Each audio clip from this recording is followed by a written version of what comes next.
Olá, muito boa tarde. No Sem Censura de hoje, nós vamos falar de cinema, de teatro, de documentário e também de música. Deixa eu apresentar os nossos convidados para vocês, que são o Adailton Medeiros, que é o criador do Ponto Cine Guadalupe. E ele vem nos falar sobre esse projeto que tem 10 anos e também sobre a estreia da peça O Boca do Inferno, que vai começar agora em setembro aqui no Rio, no Parque das Ruínas, né, Adailton? Isso aí. Prazer em ter aqui, parabéns pelo seu projeto, que é uma coisa muito bacana. Obrigado, obrigado. Estamos com Susana Krieger, essa maravilhosa atriz, fantástica, extraordinária, que eu conheço há muitos anos e que eu conheço o valor dela e que está atualmente em cartaz com a peça Edward Bond para Tempos Conturbados. Você vai me contar tudo sobre o Edward Bond, que eu não tinha ouvido falar, Susana. Nem eu. Primeira vez. E estamos com Walter Carvalho. Walter Carvalho, como vocês sabem, é cineasta. Ele é irmão do Vladimir. Mesmo pai, mesma mãe. Isso, um WW, Vladimir e Walter. Ele é diretor de fotografia, mas ele é cineasta, diretor de cinema. Ele está lançando o filme chamado Um Filme de Cinema. E ele vai nos contar tudo, por que ele fez esse filme, se é que ele gosta tanto de cinema assim. Ainda gosta, né? Vou morrer gostando, né? Isso é uma dependência física já. Eu achei uma frase ótima, que você diz assim, fotografia não é uma coisa que se faz, fotografia é uma coisa que se pratica. Isso. Cinema a gente pode dizer a mesma coisa, né, Walter? Eu acho que sim. Cinema talvez um pouco menos, porque cinema tem várias ramificações, mas a fotografia, nesse sentido, ela é um pouco como as artes plásticas, né? O pintor, ele fazendo, né? Vai fazendo, né? Você tem Matisse, tem a fase azul do Matisse, por exemplo, né? Então, fotografia, eu acho que se eu aprender a fotografar, eu vou provavelmente parar de fazer, porque eu já sei. Então, temos esperanças que ele aprenda. Sânia Oliva é cantora, está conosco, e ela vem falar sobre a turnê do show A Noite Eu. Você começou com 12 anos? Sim. Esse pode? Estamos um tempo aí já na estrada, né? E celebrando até essa estrada com esse show, cantando algumas coisas novas, é claro, Maravilha. né? Mas também comemorando com esse repertório que eu já faço aí há um tempo. Parabéns, Sânia, a gente vai mostrar já já. Estamos com o nosso querido produtor de web, Bruno Barros Colírio, que vai nos explicar como os nossos telespectadores devem participar do programa hoje. Isso aí, Vera. Boa tarde a todo mundo. Muito boa tarde a você, ao senhor, a senhora que está em casa. Chegou a hora de participar do Sem Censura hoje. Se você for cinéfilo, o papo vai ser sobre cinema. Manda aí sua mensagem pra gente, seu comentário, sua pergunta, tá valendo tudo. A hashtag você já sabe, Sem Censura. Eu tô aqui de olho em tudo e vou passar pra eles. É facinho, facinho. Facílimo.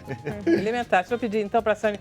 Começa cantando. Vamos cantar assim. O que você vai cantar pra gente começar logo em alto astral? Vamos cantar essa que é do meu pai aí, que vamos dizer, a cereja do bolo do show. Vamos Tá bom, fazer. maravilha. Vamos fazer isso com o Rafael. Prazer em tê-lo Oliveira. aqui, Rafael. Vamos lá, vamos ouvir os dois.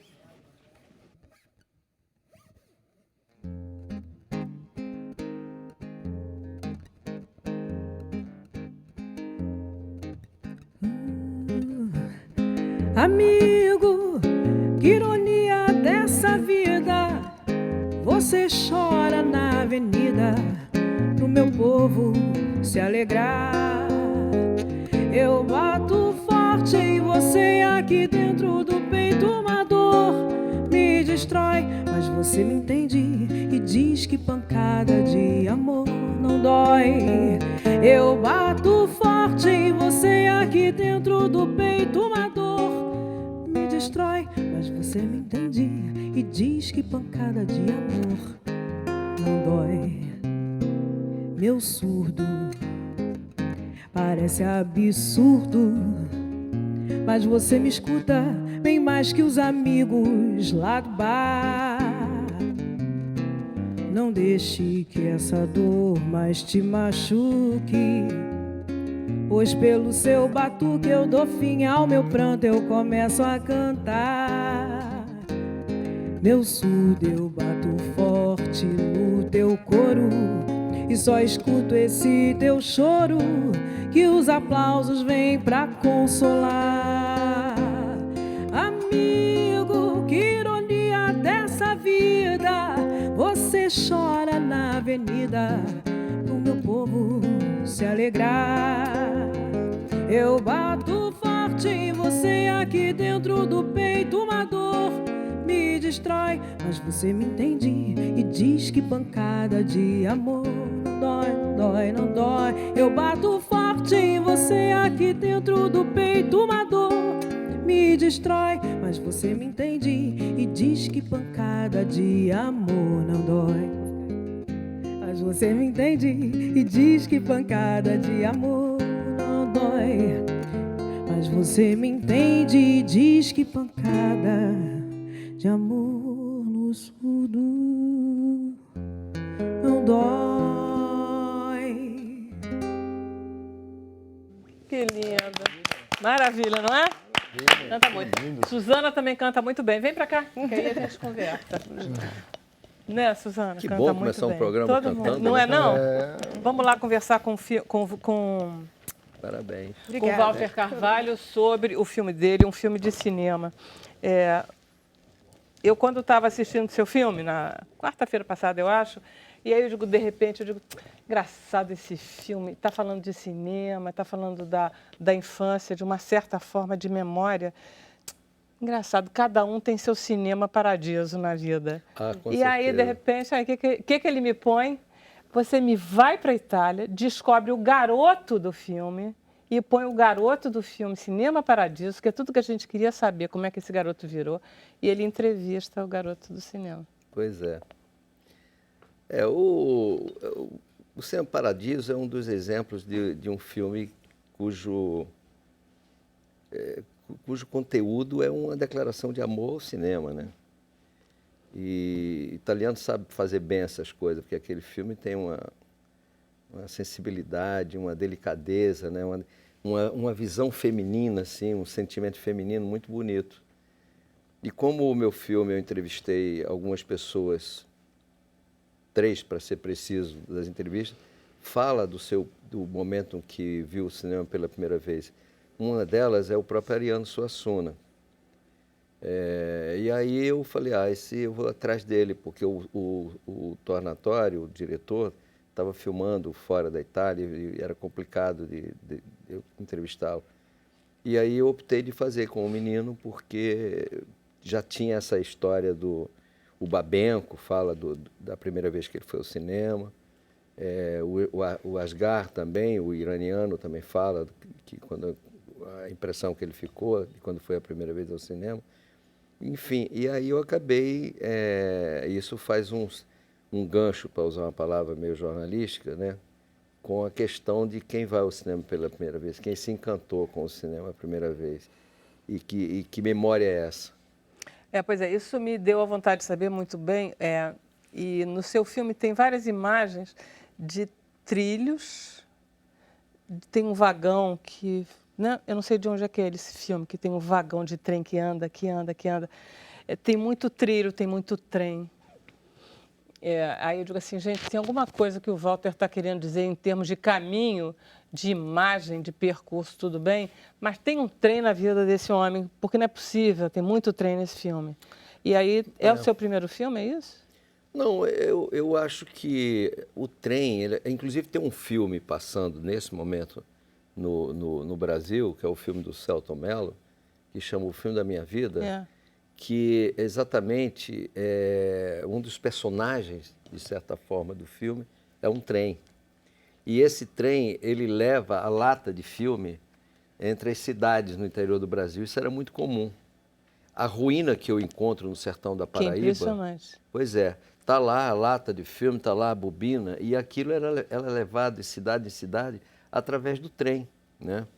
Mas não há uma deliberação nos meus filmes, e nesse filme em particular, com relação ao trem. É uma coisa que acontece. Aquele trem que está no filme é um trem de um filme que eu fotografei do Júlio Bressani, que tem esse momento que nós fomos filmar e tinha uma luz bonita entrando assim no trem, os vagões fazendo assim, e a sombra que provoca pela janela dá um movimento meio... O tempo inteiro tem essa coisa que você está falando aí. Tem agora, uma luz bonita, tem um movimento que entra e que te conduz e que o teu olhar descansa e ao mesmo tempo é gostoso de ver. Se a gente quiser ser metido, a gente pode dizer que há uma metáfora entre a roda, né? A roda, o êmbolo que move as rodas de uma locomotiva, parece com os dois carretéis, não só do projetor, como o próprio chassi da câmera, que está girando ali, né? E andando. Então, o próprio êmbolo da câmera, né? O trilho que pode ser... Se você olha um trilho em movimento, passando de cima, ele sugere qualquer coisa como fotogramas, né? É tudo isso, né? Esse movimento e a beleza do movimento. É. Você entrevista vários cineastas, inclusive alguns que já morreram, e você começa essas suas entrevistas, se não me engano, é 2002, né? Eu começo a primeira entrevista em 2002, com o Babenco. Pois é. Então, esse teu projeto desse filme, ele é lá antigo, ou então simplesmente foi por acaso que de repente você disse, poxa, essas entrevistas eu posso juntar tudo. Você uma vez esteve na minha casa me entrevistando sobre um filme do Raul. Sobre o filme do Raul, e quando lembra? eu disse que eu fiquei 1 ano e 6 meses editando, na sala de montagem, montando o Raul, você ficou muito admirada. Como é que a pessoa fica 1 ano e 6 meses montando um filme? Esse eu fiquei 14 anos fazendo. Caramba, Walter. Eu não vou fazer mais nenhuma pergunta sobre tempo para ele. Não, porque a questão é que eu fui fazendo aos poucos, eu fui me encontrando. Eu só não só marcava, como eu ia me encontrando com os meus amigos, meus colegas, diretores, fotografando o filme deles, e eu aproveitava ali para conversar o que eu queria saber, o que o filme quer saber, na verdade, que é uma discussão sobre a linguagem do cinema. É um filme, não tem nada de história, não tem nada de didático, não é nada, mas é uma conversa sobre a linguagem, é uma conversa, por exemplo, sobre o plano. Da mesma forma que você, quando escreve um texto é formado por palavras, o cinema ele é composto de planos. Carandiru, por exemplo, foi um filme que eu fotografei, tem em torno de 700 planos. Caramba. E tem filmes, como o mais recente, antes do filme do Celto, que passou aí, que é o Redemoinho, do Zé Luiz Lamarim, tem 130 planos. Muito menos. Muito menos. O Então, Belatar deve ter uns 3 planos no filme, né? os planos do Belatar tem muito menos de 100 em geral, porque ele trabalha planos longos, planos de sequências, planos longos.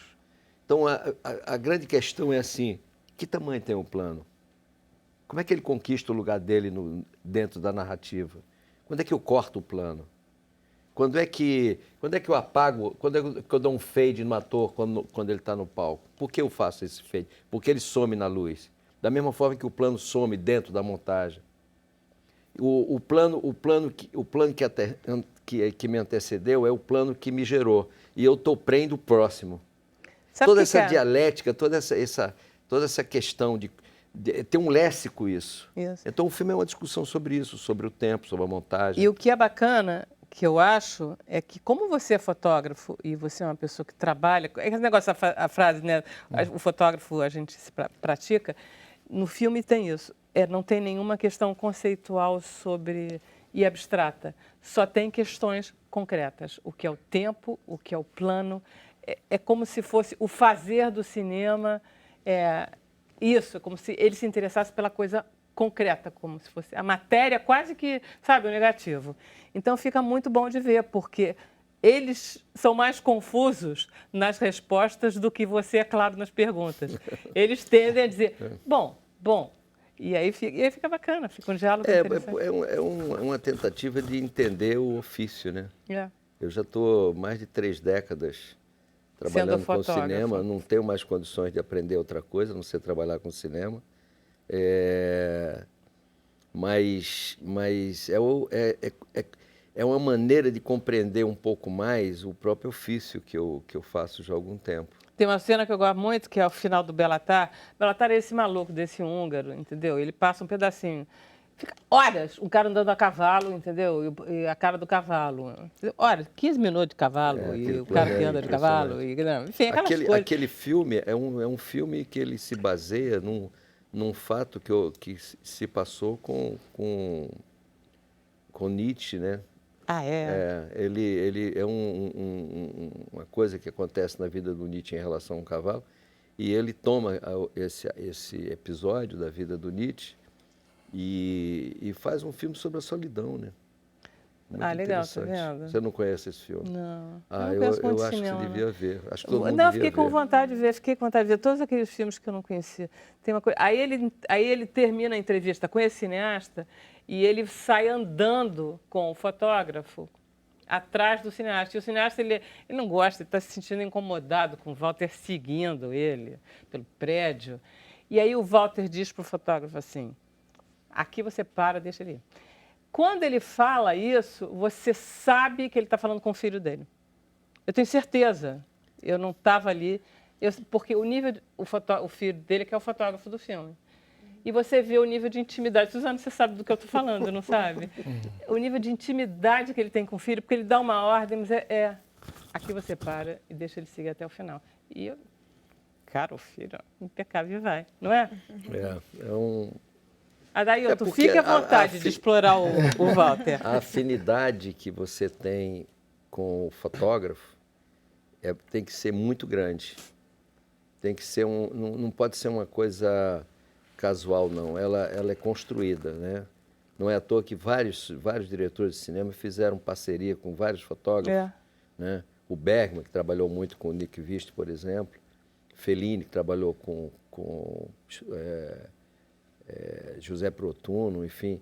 Tem várias parcerias, porque é uma afinidade, o fotógrafo ele é um cara que ele entende o sonho que está na cabeça do diretor e transforma aquilo que é o signo verbal, que é a palavra que está no roteiro, no signo imagético, né? No signo da imagem.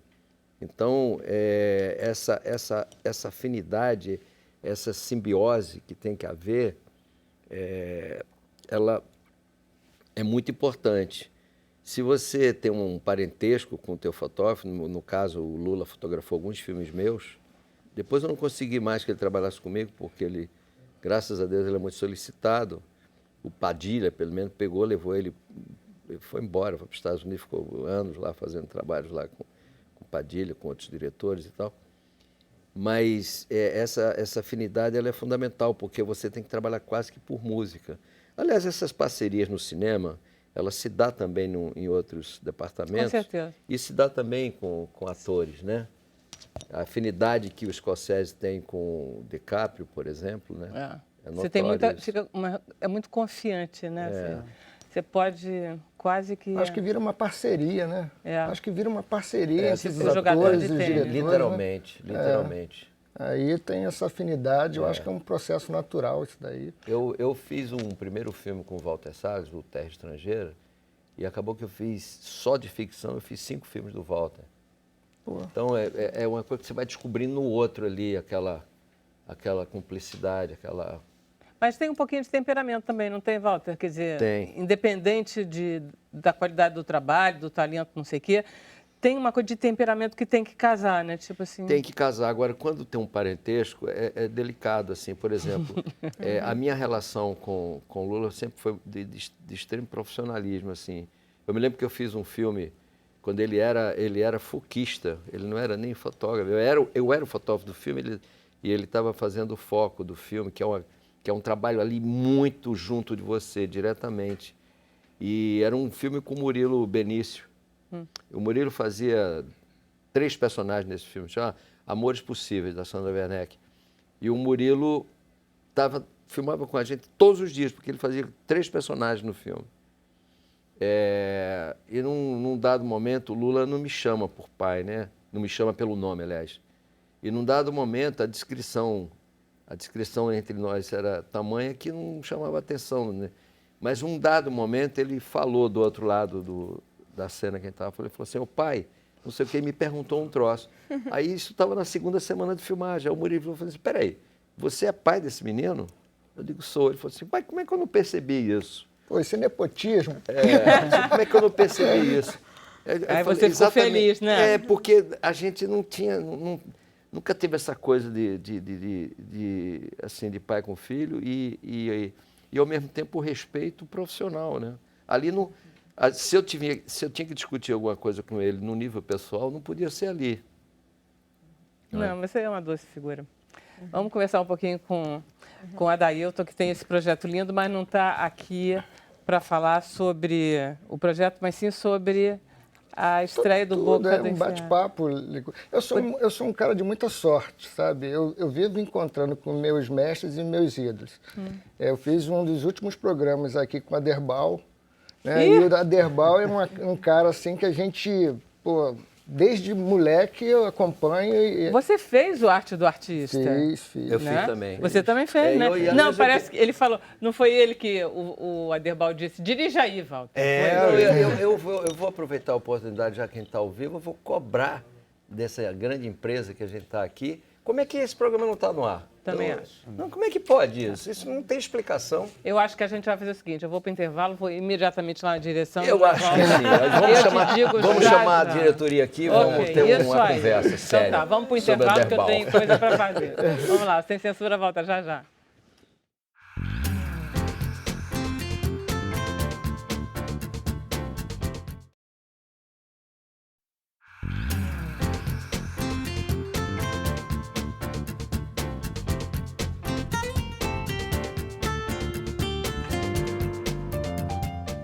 Bom, voltamos ao Sem Censura. Vamos a Brasília direto agora, sim, com Karina Cardoso. Olha só, você está com o microfone tudo direitinho, né? Sim, sim. Então tá, deixa eu perguntar se a gente pode ir para Brasília. Vamos então tentar ir para Brasília, porque a gente tem novidades com a Karina Cardoso sobre a web, aquele papo que a gente começou terça-feira. Você sabe que a gente vai, inclusive, trazer aquele assunto que ela...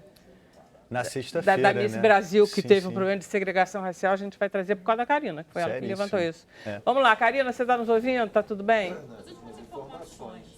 Tá? E Karina Enfim, não tá ouvindo quando a ela gente. nos ouvir, ela fala, então acho melhor, né? Temos algum comentário, alguma pergunta? Temos um comentário. Oi, Olha Karina. lá. E aí ela traz Oi, Karina, oi, Karina. informações, de repente ela fala de verdade. Karina, você está nos ouvindo? Pode falar com a gente. Músicas, né, de continuação das músicas, eu acho que é legal. Ah, tudo bem. Vamos lá, a gente tenta, acaba conseguindo. Olha aí. Bruno, vamos lá, comentar. Vamos aqui, vamos voar para a internet agora. Tá. A Tereza Bulhões, ela fala que a turma de hoje é muito linda. O Ricardo Raposo mandou uma poesia aqui pra gente, falou, Walter fotografa a alma, o som, o intangível. Ele faz um filme próprio nos filmes que ele dirige a fotografia, que isso é uma lenda. E aí tem uma pergunta do Hilton Julião, ele quer saber como é que é a relação do Walter com os atores durante as tomadas. De proximidade. Quanto mais próximo do ator eu estiver, mais chance eu tenho de fazer circular a minha pulsação com a dele. Se eu tiver com a câmera na mão, por exemplo, andando com o ator, essa relação desse caminhar só acontece se houver uma passagem da mesma artéria entre nós. O sangue tem que circular pela mesma artéria. Quanto mais próximo disso eu tiver, mais eu fico invisível com a câmera. Muito bom. E eu acho que, de tanto praticar dessa forma, eu sou capaz de... Eu conheço o hálito de alguns Atores. conheço o cheiro. Olha. Eu conheço de tanto trabalhar com eles, e Respiração. estar perto deles, e quanto mais perto, melhor. É isso, assim, é um pouco por aí. Maravilha. Bom. Adailton, a gente está no cinema Guadalupe e aí você resolveu fazer teatro? Não. Na verdade, eu comecei com teatro. Eu comecei com teatro lá atrás, ainda na adolescência. E nós tínhamos um grupo Teatro Nascente, né? E ali desenvolvia, né? E chegou um momento que eu saí do Rio de Janeiro. Eu fui para a região amazônica. Eu fui para ficar 2 anos e fiquei 11 anos lá. Fazendo teatro? Não, lá porque era um movimento estudantil político, né? Então a gente sonhava com veias abertas da América Latina. Quantos anos você tem, Adailton? Vamos tomar a Amazônia. Que momento é esse? Foi no final dos anos 70. Tá. Né? Aí fiquei lá 11 anos. Quando eu retornei, os cinemas que eu frequentava no meu bairro, eu sou suburbano, né? Morava em Anchieta e voltei para Anchieta. E voltei até por causa de um índio, né? Um índio chamado Tataré, que eu não entendia o que era terra de índio, porque sempre se fala que o índio é nômade, né? Mas os índios eles mudam de lugar, mas voltam para os mesmos lugares. Aí eu perguntei para ele o que era terra de índio. Ele falou que terra de índio era onde nasciam seus filhos e onde eram enterrados seus ancestrais. Aí eu voltei para minha terra de índio. Chegando lá, Muito bom. os cinemas que eu frequentei quando eu era criança e quando eu era adolescente não existiam mais. Aí eu comecei a botar na cabeça que eu ia montar um cinema. E para eu ir lá para cima, lá para a Amazônia, eu tinha que ir formado, né? Porque tinha que ser camuflado. Eu sou formado em meteorologia. Que legal. E eu fui para lá como meteorologista aeronáutico, né? Aí eu comecei, eu não tinha grana para montar um cinema, muito caro, essas coisas. Aí eu comecei a botar na cabeça que se eu fosse mandado embora, eu já tinha 10 anos de empresa, 11 anos, eu conseguiria comprar um projetor, pelo menos um projetor. Já tinha 2 filhas, né? Aí fiquei 6 meses tentando ser mandado embora, porque esses órgãos, era TASA, Telecomunicações Aeronáuticas, que hoje é Infraero. Tá. Né? Então é chefe do chefe do chefe, até que eu consegui uma reunião com o presidente da empresa, expliquei para ele que não dava mais e ele topou me mandar embora. Que bom. Aí eu cheguei em casa, falei aquilo, pô, eu fui mandado embora. Que maior maravilha. felicidade, saiu um saco de cimento das minhas costas. Mas ninguém acreditou. E ninguém gostou. Não, ninguém acreditou na época. tá. Só que depois, realmente, eu passei a não ir mais ao trabalho, recebi aquela grana, comprei um projetor com lente de cristal líquido, que na época não 35 existia. milímetros? Oi? O projetor? Não. Já era- Não era de 35, não. Era de vídeo, né? Ah, já Mas era- é de já era- alta já era potência. de vídeo. Aí, quando chegou o projetor, aí a coisa degringolou. E eu montei uma sala que era pequenininha, cabiam 30 pessoas, né? Mas por que o sonho de ter um cinema? Por quê? Porque eu sempre quis chegar ao cinema. Mas eu quis chegar ao cinema, eu não queria ser o ator, o diretor, eu queria ser aquele cara que passava o cinema. Porque quem me levou a primeira vez a um cinema foi uma tia minha. Mas quando eu estava no primário, eu peguei um livro, meu primeiro contato com a imagem em movimento não foi com filme nem com televisão, foi num livro que tinha o tio Patinhas assim na orelha, passando assim o tio Patinhas, Andava. ele rodava a bengala. Falei, pô, isso daí eu acho que dá para botar na parede, jogar na parede. Minha tia era costureira, peguei aqueles papéis, tipo papel manteiga, comecei a copiar aquele montão de tio Patinhas, aí fiz um projetorzinho de caixa de pompom, com aquele monóculos lá na ponta, com uma lanterna, juntei aquelas fitas todas, eu não sabia, mas eu estava fazendo quadro a quadro. Claro. Né? Está construindo um Aí movimento. eu passei aquilo, puxava a fita, realmente a imagem passava lá na parede. Só que o tio Patinhas saía de cabeça para baixo. Aí eu falei, pô, não vou ficar pensando muito nisso não, vou só inverter o filme. Aí inverti, o tio Patinhas passava normal. Aí levei isso para a escola, fez o maior sucesso, fiquei famosão. E as professoras começaram a me levar para outras escolas. Aí, isso eu tinha 9 anos. Aí com 11 anos, eu entrei pela primeira vez no cinema. Aí quando eu entrei no cinema, que eu vi aquela tela enorme, aquele som, era um filme em preto e branco, Dia Como Eu Te Amo, e foi com essa minha tia, ela era muito romântica, né? Ela me levou, eu e um primo, né, do interior. E sentamos na cadeira, eu sentei de um lado, ele do outro, eu grudei ali na cadeira e meus olhos não saíam daquilo dali. E chegou um determinado tempo do filme, quando a atriz principal do filme vai embora ali, tem aquela separação, né? Aí eu olho pra minha tia estava chorando pra caramba. Tava chorando. Aí eu olho pro meu primo estava dormindo. Aí eu comecei a entender a questão da democracia da plateia. Mas aquilo mexeu comigo de alguma forma e nunca mais saiu de dentro de mim. Aí eu queria fazer cinema, né?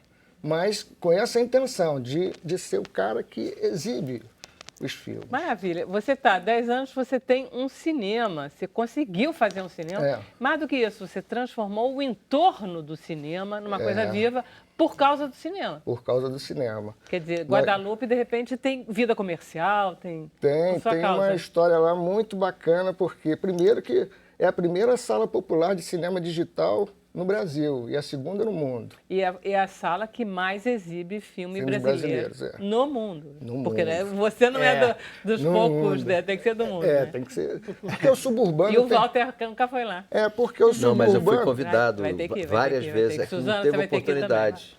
Sônia, você vai ter que ir. Essa questão nossa lá, o suburbano, ele. Eu costumo, até quando eu estou falando, eu falo que a gente faz parafraseio, assim, o primeiro livro determinista que a gente tem, né, Os Sertões. Ele fala, o sertanejo é, antes de tudo, um forte. Né? Eu falo que o suburbano é, antes de tudo, um chato. Se você der um espaço para ele, ele cola em você, ele nunca mais te larga. Sabe? E é assim que a gente vai fazendo. E tudo nosso tem que ser melhor, porque a gente não tem nada lá. Sabe? Não tem, são poucos aparelhos, equipamentos culturais, agora que está acontecendo alguma coisa, mas tudo... E, então a nossa praça tem que ser a maior praça, a praça mais bonita. O cinema que existe lá é o que já foi o maior de determinado tempo, entendeu? Ainda tem Mas cinema de bairro lá? Só em shopping. Mas olha só, mas daí tu Porque deixa... o cinema, o Ponto Cine também é um cinema bandeirante, isso que é legal. Porque ele abriu picadas para o cinema comercial vir. Lá não tinha Claro, cinema. claro. Né? É Lá não uma- tinha é uma cinema. loucura. Hoje nós temos 17 salas em torno É do genial. Ponto Não, o Fazenda Ponto acabou Cine fazendo é o uma máximo. formação Mas de- olha só, eu queria muito que você falasse, porque eu vou chamar a Karina, porque agora a Karina está lá esperando a gente falar com ela. Mas eu queria que você já dissesse o serviço do Boca do Inferno. Ah, tá. Porque quando a gente voltar, a gente só explica o que Tá, é. o Boca do Inferno ele vai estrear agora dia 2, lá no Parque das Ruínas, no Teatro do Parque das Ruínas, né, com direção do Licurgo. O Licurgo também atua, ele, Gilson de Barros e a Andréa Matar. O Boca do Inferno é um texto baseado na vida, na história, no imaginário, né, de Gregório de Matos. Já tem 15 anos esse texto, eu venho modificando durante esses 15 anos. A primeira vez que a gente tentou levantar foi com o Pereio fazendo o Boca do Inferno, porque, como eu estava explicando aqui para ela, seria muito legal um poeta maldito ser interpretado por um ator maldito. Mas não conseguimos, né? Na Não época. faltam autores malditos, né? Oi? Não faltam Não atores falta, não falta. malditos. Né? Nem a gente estava conversando, o Ali Salomão, quando fez Aí. o Gregório, né? Ele fez o Gregoriano fez na Carolina. Na Ana né? Carolina. Aí você vai estrear quando? Dia 2, agora, né, na próxima semana, lá no Parque das Ruínas. Que horário que vai ser? 19 horas. E a De que- temporada de 2 meses. Eu sei, mas é o quê? Que dias da semana? Sábado e domingo. Sábado e domingo, 19 horas, a partir do dia 13 de setembro. Ok. Dia Agora 2. A partir do dia 2. Dia 2 de setembro. É. Ok, vamos tentar falar com a Karina. Você quer chamar a Karina para ver se você dá mais sorte? Vamos lá, Karina Cardoso de Brasília, tá aí? Ouve a gente, Karina? Escuto bem, oi Bruno, oi Vera, todo mundo aí no Sem Censura, agora sim, comunicação reestabelecida. E olha só, gente, hoje eu vou começar falando sobre imigração. A gente sabe, né, que o mundo vive essa triste realidade dos refugiados e, infelizmente, o preconceito e a falta de informação geram repercussões desnecessárias nas redes sociais. Nessa semana, a modelo Nina Morique cometeu uma gafe. Aliás, mais do que uma gafe, um ato de preconceito. Ela compartilhou uma foto que tinha o ator Samuel L. Jackson e também o jogador de basquete Magic Johnson como se fossem imigrantes na Itália. E pôs assim na legenda: ver imigrantes em locais turísticos como Forte dei Marmi e Milano Marítima com os nossos 35 euros é realmente demais. O texto faz aí uma referência ao valor diário que o governo italiano oferece aos refugiados. Acontece que essa foto foi originalmente postada por um jornalista que fez uma pegadinha para ver quem se indignaria aí com a situação. A modelo caiu nessa pegadinha e, claro, foi duramente criticada nas redes sociais. Mas, ó, vamos falar também de coisa boa, vamos falar de música, porque o assunto mais comentado no Twitter hoje foi o lançamento de surpresa do clipe Swish Swish, de Katy Perry com Nicki Minaj. Como diriam aí uns internautas, as duas quebraram a internet nesta quinta. Um enredo aí super divertido, no melhor humor tipo pastelão, sabe? Que é também uma das marcas dos clipes de Katy Perry. Só nesse primeiro dia, o vídeo já foi visto por mais de 6 milhões de pessoas. Não é pouca coisa não, né, Bruno? Esse número é grande, hein? Não, o número é altíssimo. Agora a ideia não é tão boa porque não teve Gretchen, né? A rainha brasileira dos memes. Dessa vez ela não participou do clipe da Katy Perry. A Katy Perry antes fez um lançamento só para a internet, para o YouTube, com a presença da Gretchen, que bombou também, teve milhões de visualizações na internet. Dessa vez sem a Katy Perry, mas também sem a Gretchen, mas também foi legal. O clipe eu assisti, eu sou um desses milhares, milhões de visualizações, milhares. E é isso aí, Karina. Valeu, e na terça-feira você está de volta aqui contando um pouco mais pra gente do que está bombando na internet. Não é isso mesmo? É isso aí, Bruno, com certeza. Terça eu tô de volta com mais dicas e é isso aí. Gretchen bombou também na internet. Terça que vem eu tô de volta. Beijo pra você, beijo pra Vera e até semana que vem. Maravilha. Gente, não é por nada não, mas a Katy Perry com aquele cabelo loiro, com aquele maquiagem, tá uma cor divina, deslumbrante, maravilhosa. Eu achei uma coisa. O próximo filme que eu fizer, eu vou botar lá no meu filme para ver Faça se isso, ponha se dá assim, 1 milhão põe de assim, espectadores. e aí você exibe lá no Cine Guadalupe, a gente arrasa. Katy Perry. Suzana, quem é Edward Bond? Me explique. Pois é. É um cara terrível? Pois é, esse cara eu também nunca tinha ouvido falar nele. E aí um dia estava eu, assim, naquele corre-corre, quando liga um rapaz assim, Suzana, quem está falando é Daniel Belmonte, aí me chamou para fazer a peça. Eu falei, olha, vamos lá, manda o texto para eu ler. Aí ele me mandou o que é o manifesto, né, o pequeno livro dos tempos conturbados, que são 14 capítulos que ele escreveu de 84 a 98. Imagina, a gente está falando de tempo, né? Tempo que a gente demora para... 84 a 98 são 14 anos. 14 anos o seu, um tempão, né? E quantos... Os nossos projetos são demorados, né? Para se tornarem realidade. E a história é assim, o André Pellegrino, que é um dramaturgo incrível, gente, uma potência essa produção. Só tem gente de ponta, uma coisa. Estou encantada, Vera, estou encantada. Bom. Pessoas de teatro, sabe? Pessoas que têm fé nos sonhos, é lindo. E são jovens, isso. né? Porque esse Belmonte tem 23 anos, 23 anos, tem a idade do Tiago, meu filho. Não, e tem uma maturidade na cabeça. Essa geração é uma geração incrível, sabe? Enfim, aí, quando eu li, eu fiquei encantada com o conteúdo do Edward Bond. Nunca tinha ouvido falar no sujeito. Aí eu fui pesquisar. Tem um site dele muito bom, com todo o trabalho dele. Ele escreve para teatro, entre outras coisas, peças ininterruptamente desde a década de 60. Várias peças. Peças ácidas, peças cruéis. E o André Pellegrino, que fez a dramaturgia, ele ficou conhecendo o Edward Bond numa aula de teatro que ele fez há anos atrás e ficou com esse projeto na cabeça. Aí juntou com o Daniel e com o outro ator, o João Santana, e os três falaram, gente, a gente tem que transformar isso um dia numa peça, como? E aí apareceu a pauta, tudo acontece em teatro assim, né? Quando abre um espaço, a gente está lá, fazendo, porque tudo que a gente gosta é de fazer, né?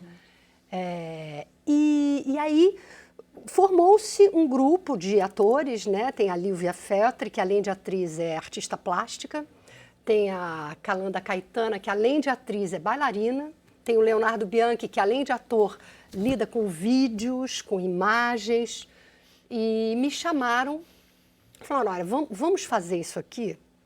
Então, através do texto, né, do Bond, foram sendo criadas cenas, esse privilégio que a gente tem de ter um dramaturgo que vai escrevendo à medida que as cenas vão sendo improvisadas, e me cabe a parte do pensamento do Bond. Então, as falas lá, o pensamento do Bond, entrelaçado com o que o André Pellegrino hoje vê do Bond, vem para mim. Aquele manifesto que você recebeu, exatamente, você... Exatamente. E você, então, digamos que são cenas que você vai costurando? Há uma costura das cenas com o pensamento do bonde. O espetáculo é muito interessante. Eu estava lendo, eu não sei se foi você quem na companhia disse que os textos do bonde são extremamente cruéis, que falam sobre a violência, mas ele está muito interessado em descobrir a nossa crueldade interior. Quer dizer, ou seja, não é falar da violência aí fora, é o como nós somos cruéis e violentos, Exatamente. E como é que você põe artes plásticas? Elas ficam fazendo? Tem uma cena que é muito interessante, que a gente ainda está também em processo de afinação, que é enquanto a narrativa sobre a crueldade é falada, a bailarina dança isso e a artista plástica pinta isso e isso ao mesmo tempo. Então, essa democracia do espectador, que é extraordinária, né? Que não tem nada mais chato do que você ter que ficar, tem que assistir desse jeito, tem que não. Os olhares, eles são múltiplos, né? Então, o espectador, ele pode escolher o que ele quer pensar da cena. É bem interessante, Vera. E em que teatro você está? Estamos no Teatro 2 do Sesc da Tijuca, sextas, sábados e domingos, às 19 horas. Esse horário cedo é bom, dá tempo de voltar cedo. É verdade. Já que a gente está falando de crueldade, a gente está em meio a uma crueldade, não é do outro, é da gente. Eu acho que isso que é interessante no texto do bonde. Ele não fala da crueldade do outro. Na verdade, ele põe o dedo de que essa crueldade ela é presente em cada um de nós, né? Esse é o ser humano, né? Essa quantidade de erros que nós cometemos cotidianamente, de crueldades. Então, estamos em cartaz até o dia 3 Quanto tempo do espetáculo, Suzana? Ele é pesado? Ele é denso? Ele é pesado, ele é um espetáculo pesado. Ele é um espetáculo pesado. É porque jovem não vai fazer coisa de brincadeira. E você sabe que eu estava pensando nisso outro dia? Eu falei, gente, é como se esse pensamento do Bonde, Eduardo Bonde, ele ecoa anos depois no Brasil, quer dizer, o cara é britânico, lá em Inglaterra, hemisfério norte, ecoa em jovens brasileiros. Isso. É quase que, sabe, um heróico brado retumbante de pessoas que não estão mais suportando ver as coisas como estão e transformam essa insatisfação em arte. É muito legal, muito legal. Eu estou adorando. Você está gostando de fazer? Estou felicíssima. Muito legal. Mas você é uma atriz assim, né? Toda empenhada. Eu gosto. É sim. Peraí, vamos fazer intervalo, a gente continua conversando com nossos convidados de hoje. Até já. Agora com os colegas aqui.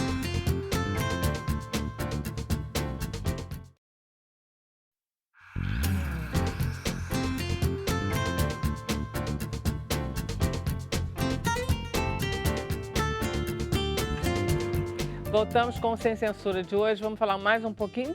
Bruno, temos perguntas, comentários? Olha aí, a internet adorou a história do Adailton, adorou, muitos comentários, elogios.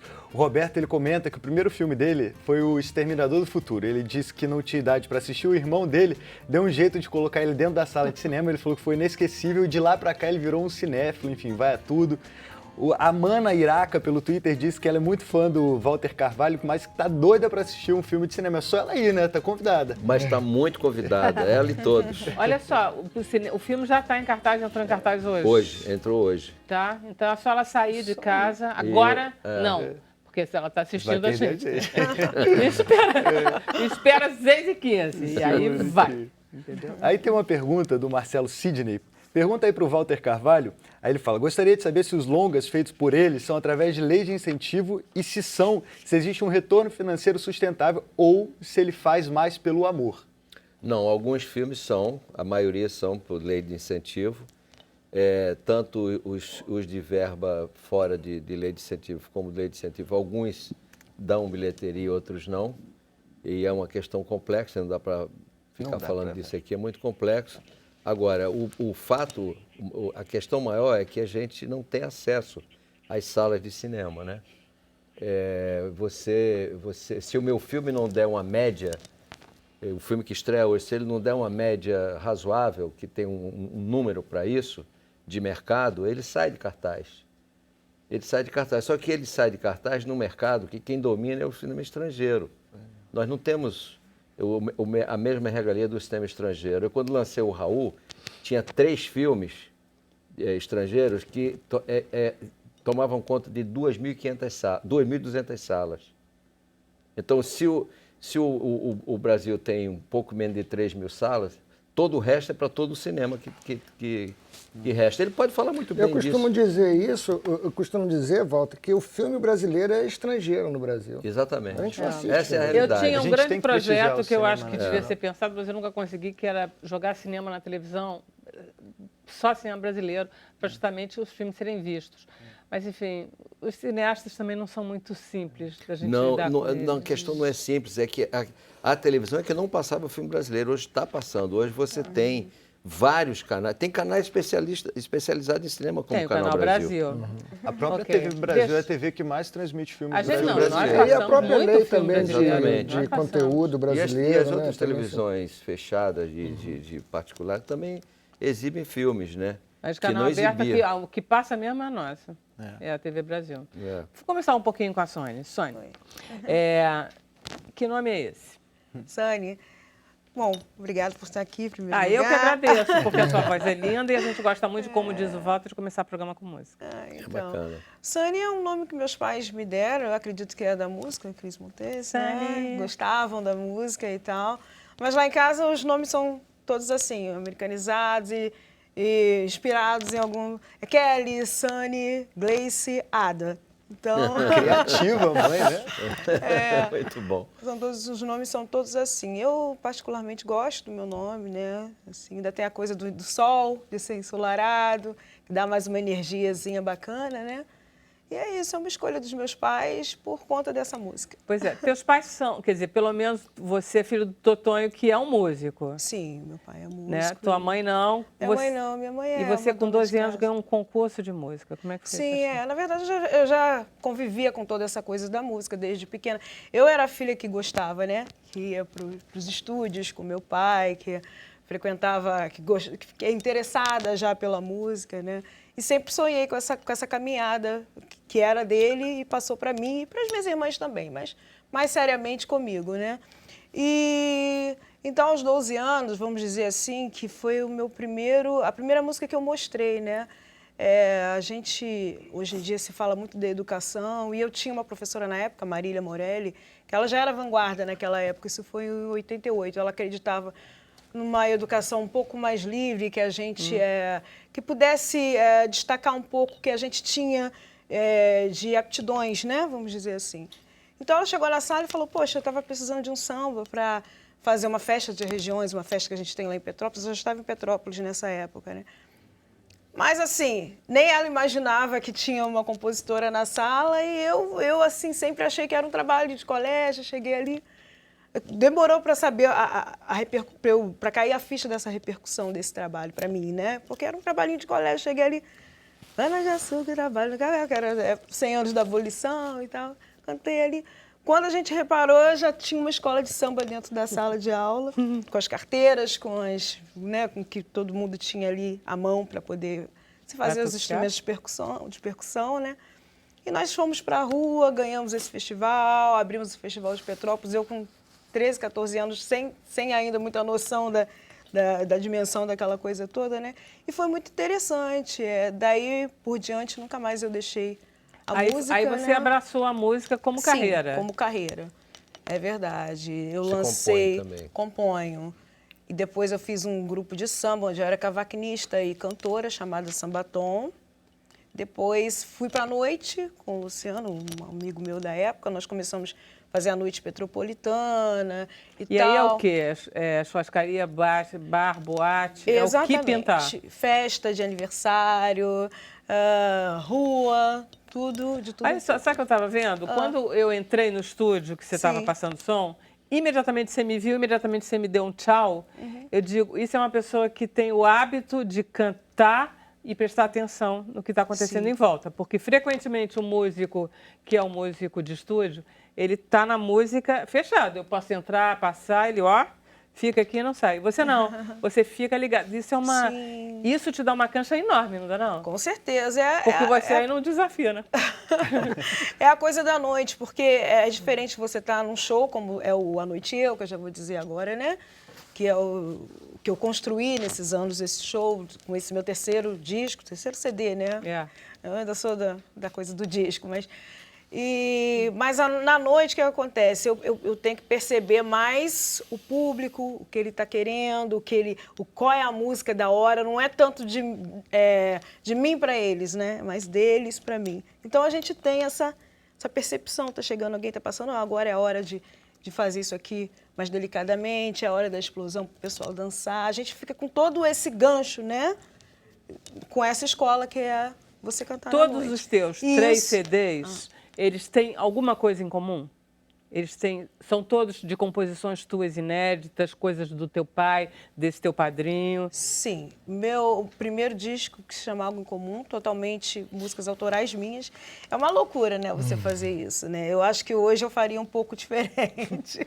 Eu buscaria mais parceiros, porque você fica... A união é bacana, né? Você fica com mais elementos, com mais parcerias mesmo, para poder estar divulgando e estar mostrando isso para o Brasil, vamos dizer, para as pessoas, né? Mas o segundo, eu tive uma parceria, assim, com a Rosane Curani, que é uma escritora aí, premiada, ela mora na Alemanha e tal, e o José Mário Nevado Guerra, que mora nos Estados Unidos. Nós fizemos esse disco, né, com essas 12 canções, assim, eu aqui, eles lá, essa coisa da internet e tal. Mas o EP, que é o A Noite Eu... Pois é, aí é um show, você está fazendo um show de lançamento desse EP. Uhum. Que comemora esses 25 anos. Vocês sabem o que é EP? Não. Aí eu adoro, porque eu já sei. Bruno, pode dizer. Eu não me arrisco a dizer o que é EP. Eu sei, mas não sei. É um extended play. Não tem o long play? Que é aquela bolacha que tem 12 faixas. 6 de cada lado. Extended play é mais do que um single. Acertei? Acertou. Yes. Vamos popularizando, não, gente, é um CD mais curtinho. Isso. É mais do que um single. Tem 2 ou 3 canções que aí ela... Isso.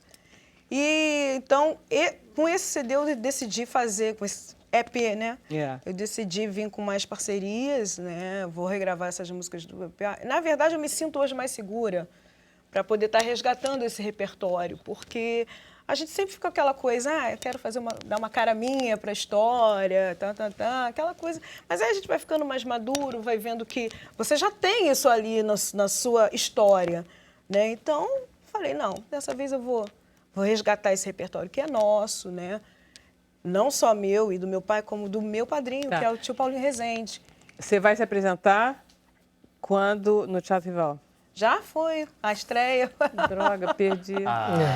Perdeu. Então mostra pra gente agora o que você vai cantar pra gente ver agora, Vê. Uma música terminar minha, o programa. Longe Demais. Isso, uma música sua. Então vamos lá com o Rafael. Vai lá, você vai cantar lá? Vou sim.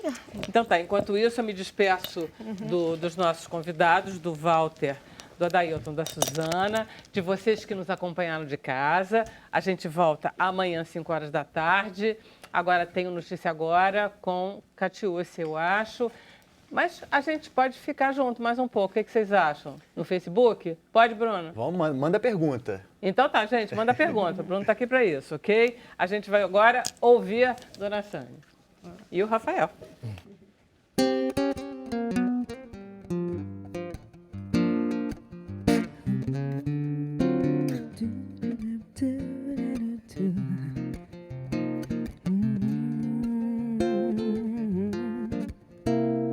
Dessa vez a gente foi longe demais. Dessa vez eu nem quis voltar atrás.